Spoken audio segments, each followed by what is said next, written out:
গোটেইখন বোলে ধৰ্ষণে হৈছে। জলদি আহক, ক'ত আছে আপুনি? সোনকালে আহক। কি হলো এজনী ইমান উৎপাত কৰি আছ?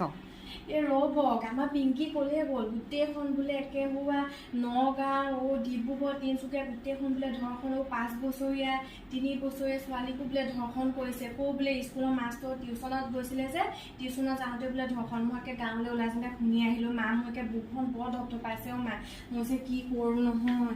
একে আমাৰ এজনী ক'লে গ'ল, পিংকি ক'লে গ'ল। তাই পিংকি পিংকি ক'ত আছো? ওলাই আছোন, ওলাই সোনকালে ওলাই যা, ওলাই। এখন বহুত কথা শুনি আহিছো। ওলাই আছোন, তোক লৈ মোৰ চিন্তাই হৈছে। সোনকালে এইফালে কি হৈছেনো? তুমি কিয় ইমান উৎপাত কৰি আছা? মোক শান্তিত ওলাবও দিয়া নাই। মানে এনেই হুলস্থুলখন কৰি আছা তুমি। এইবোৰ ধৰ্ষণ হৈ আছে বুলি মই কি ক'তো ওলাই নাযাম নেকি? হা, মইতো মোৰ কামখিনি কৰিবই লাগিব।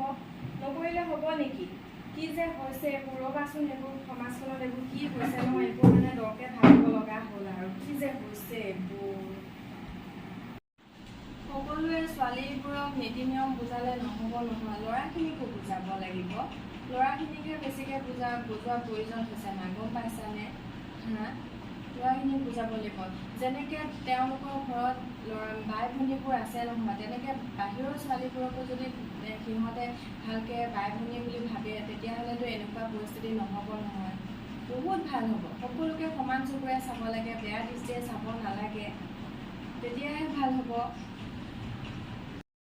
ক'ৰবালৈ গ'লে চুটি কাপোৰ পিন্ধিলে যে ধৰ্ষণ হ'ব, সেইটো নহয়, গম পাইছানে?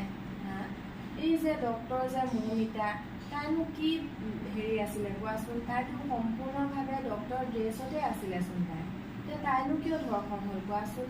সেই যে 10 বছৰীয়া 5 বছৰীয়া 9 মহীয়া সেই ছোৱালীকেইজনীনো কি? সিহঁতেতো কি জানে কোৱাচোন? সিহঁতৰ কি কাৰণে ধৰ্ষণ হ'ল?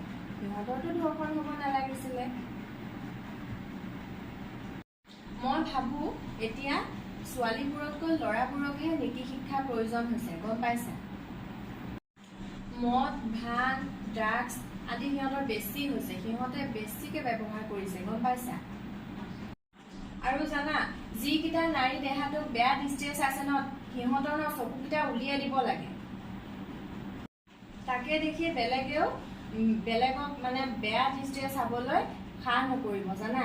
ভয় খাব, বহুত ভয় খাব। সেইকাৰণে সিহঁতৰ চকুকেইটা উলিয়াই আনিব লাগে। সেইটোৱে সিহঁতৰ শাস্তি, তাতকৈ আৰু বেলেগ নাই।